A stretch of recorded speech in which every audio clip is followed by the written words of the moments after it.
Hi friends, नमस्कार।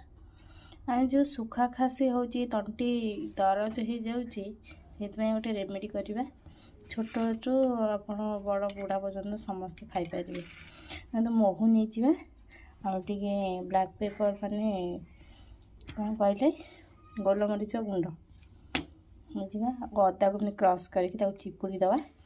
ये हलदी नहीं हलदी नहीं सब गोटे चामच महूरे टिके नाकू अदा रस आगे गोलमरीच गुंड गोटे बेंच भाया गोलमरीच गुंड टिके नाकू हलदी देकी एमती करवा। ये टाइप करना छोट छोट छुआ को छोट चामच हाफ चामच कि या कम भी दे पारे आ बड़ मैंने गोटे गोटे चामच खाई पारे। सुखिया काश कि कफ वाला काश रु बहुत शीघ्र रिकवरी हम आ गलार भी कफ धीरे धीरे मेल्ट लैट्रिन जीव बहुत शीघ्र आराम लगे।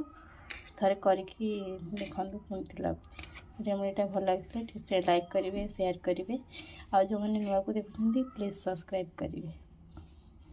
देखि धन्यवाद।